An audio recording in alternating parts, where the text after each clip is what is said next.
Ayah Brigadir Yosua menyampaikan ucapan terima kasih kepada Kapolri karena jenazah putranya dimakamkan secara kedinasan. Pemakaman kedinasan dilakukan Polda Jambi pada Rabu lalu, seusai jenazah Brigadir Yosua diotopsi ulang tim forensik. Udah setengah hari sore diizinkan. Saya makanya tahu diizinkan jadi upacara kedinasan. Saya lihat anggota polisi Kabupaten Muara Jambi mengadakan latihan di tempat rumah sakit. Disitulah saya terharu. Saya benar-benar terharu bahwa ada biarpun bagaimana anak saya dihargai selaku anggota polisi. Keluarga terharu dan terharu berterima kasih kepada Pak Presiden, Pak Listio Sigit. Kami sangat berterima kasih. Namun pemakaman kedinasan jenazah Brigadir Yosua dipersoalkan penasihat hukum Irjen Verdi Sambo, Arman Hanis, yang disebut bertentangan dengan peraturan yang berlaku. Dalam pesan singkatnya kepada Kompas TV, penasihat hukum Irsi Verdi Sambo, Arman Hanis, menyatakan bahwa jelas dalam perkap tersebut tegas disebutkan meninggal dunia karena perbuatan tercela tidak dimakamkan secara kedinasan. Dalam hal ini, terlapor diduga melakukan dugaan tindak pidana kekerasan seksual sehingga menurut hemat kami termasuk dalam perbuatan tercela. Dalam Peraturan Kapolri Nomor 16 Tahun 2014 disebutkan, upacara pemakaman jenazah merupakan perwujudan penghormatan dan penghargaan terakhir dari bangsa dan negara terhadap pegawai negeri pada Polri yang gugur, tewas atau meninggal dunia biasa, kecuali meninggal dunia karena perbuatan yang tercela. Di tengah proses hukum yang dilakukan oleh Polri, Komnas HAM menyatakan akan membuka rekaman CCTV yang didapat dari sekitar lokasi rumah dinas Irjen Verdi Sambo ke publik. Sebelumnya, Komnas HAM menyebut ada rekaman CCTV yang menunjukkan Brigadir Yosua masih hidup setelah kembali dari Magelang. Salah satunya memang video yang memperlihatkan almarhum C masih hidup.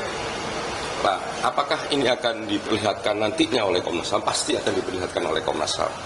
Kapan waktunya? Ketika semua tahapan-tahapan pendalaman oleh kami, permintaan keterangan oleh kami lengkap dan kami susun laporannya, pasti akan kami perlihatkan. Itu yang sebenarnya bukan hanya Komnas HAM yang mengatakan pada hari Jumat sore hari Brigadir J itu masih hidup, tapi juga teman-teman pengacara dari keluarga almarhum J. Kapolri membentuk tim khusus dan menjanjikan pengungkapan kasus penembakan yang menewaskan Brigadir Yosua akan transparan. Selain bukti CCTV, hasil uji laboratorium otopsi ulang diharapkan bisa menjawab teka-teki penyebab pasti kematian Brigadir Yosua. Tim Liputan Kompas TV. Apa sebenarnya dasar yang dipersoalkan penasihat hukum istri Irjen Verdi Sambo? Benarkah ini ada dampaknya terhadap proses hukum yang berjalan? Kami akan bahas bersama dengan dua narasumber di Sapa Indonesia Malam. Ada penasihat hukum keluarga Brigadir Yosua Mansur Febrian dan penasihat hukum istri Irjen Verdi Sambo Irwan Irawan. Selamat malam Bapak-bapak. Selamat malam. Selamat malam. Saya ke Pak Irwan dulu. Alasan keberatan penasihat hukum istri Pak Verdi Sambo seperti apa dengan adanya upacara pemakaman kedinasan terhadap Brigadir Yosua? Ya, saya kira yang menjadi dasar letakkannya upacara pemakaman ini kan jelas tuh, yaitu Perkap Nomor 16 Tahun 2014. Di situ dijelaskan, ditegaskan bahwa upacara pemakaman jenazah sebagaimana dimaksud dalam pasal 4 merupakan perwujudan penghormatan dan penghargaan terakhir dari bangsa dan negara terhadap pegawai negeri pada Polri yang gugur, tewas, dan meninggal dunia biasa. Kecuali, ini pengecualian, bahwa yang meninggal dunia karena perbuatan yang tercela, itu tidak bisa dilaksanakan prosesi penguburan kedinasan seperti itu, pemakaman kedinasan seperti itu. Itulah yang mendasari kami menyayangkan. Jadi wajar kan selaku pengacara daripada korban pelecehan yang dilakukan oleh saudara Yosua bisa menyampaikan, menyayangkan adanya proses seperti ini. Begitu, Mbak. Pak Mansur, tanggapan Anda soal tadi adanya keberatan karena dianggap ada dugaan melakukan perbuatan tercela? Baik, terima kasih. Mungkin saya sedikit menanggapi terkait statement abang senior saya. Kita tidak bisa menjustifikasi seseorang secara serampangan, karena kita juga memiliki asas praduga tidak bersalah dalam hal ini. Terkait adanya pemakaman secara kedinasan, hal tersebut tentunya sudah dipertimbangkan secara matang oleh pihak Polri, karena almarhum ini masih sebagai prajurit dan mengabdikan dirinya untuk negara. Jadi apabila sekarang ada yang mempersoalkan terkait A, B, dan sampai Z, itu bukan ke pihak keluarga, tentunya silakan pertanyakan kepada pihak Polri, dan tidak mungkin menurut hemat kami tidak ada pertimbangan yang matang dari Polri. Dan ini bentuk penghormatan kepada almarhum sebagai anggota Polri. Dan terkait dugaan-dugaan adanya seperti yang rekan senior tadi sampaikan, terkait ada dugaan pelecehan, itu belum belum ada kekuatan hukum. Belum ada kekuatan hukum apapun. Kita tidak boleh menjustifikasi seorang melakukan hal tersebut. Karena kematian almarhum ini pun masih teka-teki. Siapa sebetulnya pelakunya? Kan seperti itu. Oke. Nah, Jadi kami menghormati prosesi hukum yang ada. oke. Soal asas praduga tak bersalah ini tidak jadi pertimbangan, Pak Irwan? Jadi gini Mbak, kalau pemahaman ini logika yang sesat saya kira kaitannya dengan praduga tak bersalah yang mau diterapkan dalam persoalan ini. Cobalah kita berpikir, apabila peristiwa ini terjadi kepada seorang polisi yang menjadi bandar narkoba, kemudian ditembak mati, kemudian karena ada proses pemakaman kedinasan, dia tidak menjadi pelaku, bisa menjadi korban. Ini kan keliru. Jadi harus diluruskan bahwa tidak semua proses atas praduga tak bersalah itu bisa kita terapkan. Apalagi terkait dengan peraturan yang sudah diatur dalam perkap Kapolri tersebut. Olehnya itu kami tetap menyampaikan bahwa proses ini apa yang disampaikan oleh apa yang dilaksanakan oleh kepolisian kami menghargai. Tetapi kami di satu sisi kami sebagai Pak Irwan, izin nanti kita lanjutkan lagi karena kita harus jeda azan maghrib sebentar. Saya akan lanjutkan lagi kepada Anda juga. Kami akan kembali di Sapa Indonesia Malam usai azan maghrib menunaikan ibadah sholat maghrib bagi Anda yang menjalankan khususnya di wilayah DKI Jakarta dan sekitarnya. Sapa Indonesia Malam kembali. Saya ke Pak Irwan Irawan, ada kuasa hukum dari istri Irjen Verdi Sambo dan juga Mansur Febrian, kuasa hukum dari keluarga Brigadir Yosua. Pak Irwan tadi sempat terputus. Jadi kalau menurut Anda asas praduga tak bersalah tidak berlaku dalam kasus ini? Ya, tidak bisa diterapkan dalam persoalan ini. Karena gini, seperti saya sampaikan tadi. Bahwa apabila, salah satu contoh lah, kalau seorang polisi terlibat menjadi bandar narkoba, kemudian tertembak mati, kemudian karena diberikan upacara kedinasan, dia tidak menjadi pelaku. Itu tidak begitu pendekatannya. Jadi kalau ada perbuatan tercela yang dilakukan, itu tidak bisa kita jalankan seperti itu. Kita proses pemakaman seperti itu. Dan ini kan bisa kita sampaikan juga bahwa terkait dengan perbuatan tercela ini kan kita buat laporan. Dan yang kita laporkan ini saudara Yosua. Oke, begitu sementara. Oke, silakan Bung Mansur. Dianggap bahwa tidak berlaku karena ada laporan tadi soal kasus pelecehan. Baik, terima kasih. Menurut hemat kami, asas praduga tidak bersalah tersebut akan melekat kepada masing-masing personal. Karena kita juga ada asas equality before the law. Semua sama di muka hukum. Kita tidak boleh menghakimi seseorang secara sepihak. Dan juga saya tidak ingin ikut dalam alur rekan senior terkait adanya pelaporan dugaan pelecehan ataupun apapun itu. Karena kami tidak melihat bukti fakta yang ditunjukkan oleh rekan senior. Namun kami berfokus terhadap adanya korban yang awalnya dikatakan bahwa terjadi tembak-menembak. Namun berdasarkan fakta sesuai dengan alat bukti 184 KUHP, dinyatakan di situ keterangan saksi dan juga fakta lainnya seperti bukti foto, bukti video daripada jasad almarhum itu ada perbedaan luka daripada bentuk tembakan. Oke, tapi soal ini kan masih diotopsi ulang ya, masih harus tunggu otopsi ulang soal ini. Oleh karena itu, kami secara resmi, secara pro justisia, tanggal 18 Juli kami melaporkan hal tersebut sifatnya lidik. Berdasarkan bukti-bukti yang telah kami himpun, berdasarkan fakta yang ada. Jadi saya tidak mau menganalogikan seperti ada bandar narkoba yang dilakukan si A, si B, si C. Karena apabila bandar narkoba, apabila saya analogikan adalah, itu pasti sudah dibidik. Dia sudah melakukan hal tersebut. Dan tentunya tim reserse ini, dan reserse kita jangan salah diakui oleh dunia untuk membuktikan suatu pengungkapan tindak pidana. Kita harus hormati itu. Jadi asas praduga tak bersalah itu akan tetap melekat terhadap diri daripada masing-masing pihak sampai berkekuatan hukum tetap. Jadi jangan hal tersebut dikesampingkan kalau itu menurut hemat kami. Karena dalam hal ini kami menyampaikan fakta. Saya katakan lagi adalah fakta yang kami sampaikan. Dan hal tersebut sudah dikuatkan berdasarkan keterangan saksi ketika pemeriksaan di Jambi.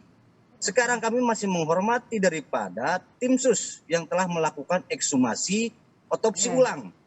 Di dalam otopsi ulang tersebut, karena kami juga kemarin ada mengutus daripada dokter dari pihak keluarga, karena awalnya keluarga diizinkan untuk menyaksikan, namun setelah diskusi panjang karena tidak mungkin ada kode etik yang dilanggar, akhirnya ada pihak keluarga mengutus dokter, dan dokter tersebut setelah proses ekshumasi dan otopsi ada banyak sekali catatan dan yang saat ini sedang diuji begitu. Dan kami catatan tersebut sudah kami bakukan dan sudah kami notarilkan dan di notaris begitu. Oke, nah otopsi ulang ini yang kita masih tunggu, juga CCTV yang diselidiki lebih lanjut. Kalau dari Pak Irwan dan tim melihat ini sudah on the track, artinya sekarang apakah proses hukumnya berjalan sesuai sebagaimana mestinya untuk mengungkap fakta-fakta yang selama ini di publik masih sumir begitu, Pak Irwan? Oke, jadi apa yang kami ingin sampaikan bahwa proses ini sesuai dengan apa yang kita harapkan bersama. Dan ini juga Kapolri sudah sampaikan untuk kita awasi bersama proses penyidikan pemeriksaan yang dilakukan oleh beberapa pihak, termasuk Komnas HAM. Jadi prinsipnya kami sepakat bahwa kasus ini harus terbuka dan harus transparan, termasuk proses asumsi yang telah dilakukan sebanyak 2 kali. Dan saya kira hasilnya pun tidak akan jauh berbeda. Karena jasad yang sama, kemudian proses pemeriksaan dilakukan oleh para ahli dengan latar belakang yang sama juga. Nah mungkin ada perbedaannya seperti yang dijelaskan oleh kemarin tim ahli, bahwa mungkin hanya berbeda terkait dengan area pembusukan di beberapa bagian. Mungkin seperti itu. Nah, sekarang kan yang bergerak itu ada tim khusus, juga ada Komnas HAM yang berjalan secara independen.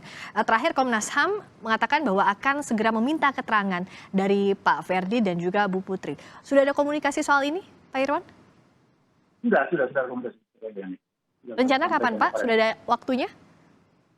Belum, karena ini kan kaitannya dengan adanya trauma yang dialami oleh Ibu Putri, sehingga memang dalam proses pemeriksaan kepada Ibu Putri ini ada mekanisme yang harus kita sepakati bersama terlebih dahulu, kaitannya dengan pendampingan psikolog ya, karena trauma yang dia alami sebagai trauma korban dalam peristiwa ini. Jadi sekarang dalam Bu Putri dalam pendampingan psikolog, kalau LPSK seperti apa progresnya, Pak? Ya, yang kami tahu sampai LPSK pun dalam prosesnya tetap meminta pendampingannya oleh psikolog ketika akan ditanya gitu, diperiksa. Mungkin minggu depan ini ada proses pemeriksaan lanjutan. Nah kalau dari dari pengacara Pak Mansur, CCTV-nya juga kan akan segera dibuka oleh Komnas HAM. Komnas HAM dari Pak Mansur melihatnya seperti apa? Apalagi kalau keterangan terakhir dari Komnas HAM menyebutkan bahwa di CCTV itu sampai tiba di Duren 3, Brigadir Yosua ini masih hidup. Apakah ini mengungkap sequence atau potongan-potongan cerita yang selama ini masih belum diketahui oleh publik? Baik, terima kasih. Terkait CCTV yang sudah disampaikan oleh Komnas HAM, tentunya kami menghormati hal tersebut karena dalam hal ini Komnas HAM merupakan tim independen untuk mengawasi ataupun mengikuti jalannya proses penanganan perkara ini. Namun kami akan berpatok terhadap pihak yang pertama menyampaikan bahwa awalnya CCTV katanya kan mati, kemudian CCTV terkena petir, kemudian CCTV hilang. Tapi kalau penjelasannya kan ini CCTV-nya yang di perjalanan, Pak, bukan di dalam rumah kan kalau yang terakhir ini. Tentunya hal tersebut kami nanti akan meminta ataupun melihat daripada yang disampaikan oleh yang awal juga pernah menyampaikan pihak terkait tersebut, atau dalam hal ini pihak Polri. Penjelasannya nanti kita meminta penjelasannya ini video ini ataupun CCTV ini dari tanggal berapa, jam berapa, kan harus detail seperti itu. Nah, tentunya hal tersebut kami akan mintakan nanti kepada Polri. Apakah video tersebut hari yang sama, tanggal yang sama, jam yang sama, kan seperti itu. Kami juga tidak tahu karena yang menyampaikan baru dari pihak Komnas HAM katanya ada CCTV yang sudah diuji katanya kan. Dan rencananya ini akan dibuka ke publik ya, Pak Mansur ya, informasi terakhir begitu dari Komnas HAM. Betul, kami masih menunggu dan kami juga ingin melihat detailnya. Ini pukul berapa, kemudian tanggal berapa, video tersebut masih Oke. original atau Baik. bagaimana, karena yang memiliki lab adalah dari pihak Polri. Komnas HAM hanya sifatnya meminta keterangan kepada Saya tim tanya khusus ini. ke begitu. Pak Irwan, dibukanya CCTV nanti, ini jadi kabar baikkah untuk semua pihak? Ya, kabar baik untuk semua pihak lah, khususnya kepada kami selaku korban. Ibu betul korban. Dalam peristiwa, dalam minggu-minggu terakhir ini kan kita mendengar adanya penyampaian asumsi-asumsi yang tidak berdasar, ada penganiayaan, adanya peristiwa kematian tidak pada TKP yang dimaksud dalam perjalanan dari Magelang ke Jakarta. Ini kan sangat menyesatkan informasi seperti ini. Dan alhamdulillah tadi Komnas HAM sudah menyampaikan bahwa saudara Joshua kaitannya dengan adanya kematian yang dicurigai tidak di TKP, itu Joshua masih hidup pada saat sampai di Jakarta. Itu kan membantah semua logika, asumsi-asumsi yang tidak berdasar ini, bahwa Joshua ini sudah meninggal dalam perjalanan dari Magelang. Itu yang pertama. Yang kedua, kaitannya dengan adanya penyiksaan pencabutan kuku dan adanya jeratan tali di leher, itu kan sudah disampaikan juga oleh Komnas HAM, bahwa itu tidak benar. Sehingga saya minta kepada rekan-rekan yang mengaku sebagai advokat untuk bisa memahami hal seperti ini, jangan memberikan informasi yang sesat kepada masyarakat. Pak Mansur, Karena tanggapan Anda silakan. Mohon izin. Rekan senior, mohon izin. Kami dari awal tidak pernah melakukan spekulasi tanpa data. Kami menyampaikan berdasarkan fakta. Fakta di sini adalah adanya perbedaan luka yang ditimbulkan dari hasil tembak-menembak. Dan itu banyak pertanyaan. Kalau hasil tembak-menembak kita ketahui bentuknya seperti apa, sudutnya bagaimana, kan seperti itu. Namun ada luka lain dalam hal ini yang harus tentunya dijelaskan. Kami menghormati daripada pihak Komnas HAM, tentunya kan. Namun kami juga lebih menghormati lagi tim khusus ini masih dalam proses. Hasil otopsi ulang masih diuji oleh pihak tim khusus. Kami tidak ingin mendahului hal tersebut. Jadi saya garis bawahi, kami tidak pernah menyampaikan spekulasi, asumsi yang tidak berdasar. Kami menyampaikan berdasarkan fakta yang kami miliki. Oke, Pak Irwan, jadi sepakat nanti hasilnya masih tunggu hasil dari tim forensik untuk otopsi ulang ini, 4-8 minggu ke depan. Yang 8 minggu ke depan kita tunggu hasil forensik. Nah, sambil menunggu ini kembali kami tegaskan supaya rekan-rekan tidak lagi memberikan informasi yang menyesatkan kepada masyarakat. Ya, sudah kami sampaikan, dengan rekan senior, sudah kami sampaikan. Kami tidak pernah memberikan informasi yang menyesatkan. Kami mencoba mengcounter statement daripada Polri awal. Terjadi tembak-menembak, namun belum selesai. Kenapa sampai tidak ada polis lain? Kemudian kenapa tidak menyampaikan pemberitaan? Oke, Pak Irwan, Komnas HAM sudah menyampaikan bahwa di Jakarta dia masih hidup. Nah, ini hal-hal seperti inilah itu harus luruskan kepada masyarakat bahwa apa yang disampaikan sebelum-sebelumnya tidak benar. Nah, seperti kan itu. saya sampaikan rekan senior bahwa kami menghormati tim khusus. Ini penyampaikan oleh Komnas HAM, kan seperti itu. Kami menghargai bentukan oleh Bapak Kapolri. Kami tidak ingin mendahului. Kami masih berdasar terhadap bukti ataupun fakta yang kami miliki, yang kami sampaikan ke Polri. Jadi jangan bahwa kita berspekulasi. Oke, Pak. Sebelum ini kan ada Irwan? informasi yang kalian sampaikan pada pencabutan kuku, ada jerat leher. Nah, ini sudah terbantahkan semua. Olehnya itu, ke depannya ini kita tunggulah tim khusus yang bekerja. Kita hargailah Komnas HAM, kita hargai proses penyidikan yang dilakukan oleh institusi Polri, yang dia punya pengalaman, pengetahuan tentang itu. Olehnya itu, kita sama-sama menunggu. Dan kita percaya bahwa hasil apapun hasilnya, itulah yang sebenarnya. Oke. Apakah rekan senior kemarin ada di lokasi melihat ataupun menanyakan daripada tim secara langsung? Karena kami mengutus daripada utusan keluarga dokter. Mereka menjelaskan dari hasil apa yang disampaikan oleh ketua forensik waktu ketika otopsi. Jadi itulah yang memperkuat kami adanya hal-hal yang di luar daripada yang dikatakan tembak-menembak itu. Kami tidak setuju gitu loh. Oke, tapi itu kan kita tunggu hasil resminya. Ada dokumennya, betul. Kami tunggu. ada produknya. Kita tunggu hasilnya. Dan itu yang harus kita percaya. Jadi kita harus sepakati, jangan kita berspekulasi menuduh si A begini, si B begini, janganlah. Karena kami juga menyampaikan berdasarkan fakta, bukan berdasarkan asumsi. Oke, baik. Sudut pandang soal kasus ini kan pasti beda antara pihaknya keluarga Brigadir Yosua dengan pihaknya Pak Irjen Verdi Sambo. Tapi terakhir pertanyaan saya, masing-masing pihak ini apakah mempercayakan sepenuhnya kepada tim khusus, satu, juga Komnas HAM soal penyelidikan dan juga penyidikan kasus ini, Pak Irwan? Ya kan pasti kita percaya. Kita ini bernegara, Mbak. Di dalam negara ini kan sudah ada institusi yang diberi kewenangan untuk melaksanakan hal-hal yang dianggap negara diperlukan. Oleh itu kami sebagai kuasa hukum, sebagai Ibu Putri yang korban dalam hal ini, sangat mempercayai dan berharapkan secepatnya bisa dibuka ke masyarakat apa-apa temuan-temuan mereka. Oke. Seperti itu, Mbak. Baik, terakhir Pak Mansur. Baik, karena ini sudah menjadi atensi, Pak Jokowi juga sudah menyampaikan bahwa ini harus terbuka dan harus dibuka seterang-benerangnya untuk disampaikan kepada masyarakat dan untuk memperoleh keadilan. Oleh karenanya, kami sangat menghormati daripada tim khusus yang sekarang sedang dibentuk. Tentunya juga kami dalam hal ini sebagai penasihat hukum dari keluarga almarhum akan terus mengawal daripada proses ini. Sambil kita mengumpulkan bukti-bukti yang baru, kan seperti itu. Ya, baik. Kita tunggu kalau kata Kapolri meminta semua pihak untuk mengawasi transparansi. Kasus ini yang digarisbawahi juga jangan sampai ada asumsi yang berkeliaran selama proses hukum berlangsung. Terima kasih penasihat hukum keluarga Brigadir Yosua Mansur Febrian. Terima kasih penasihat hukum istri Irjen Verdi Sambo, Pak Irwan Irawan telah bergabung di Sapa Indonesia Malam. Selamat malam. Siap.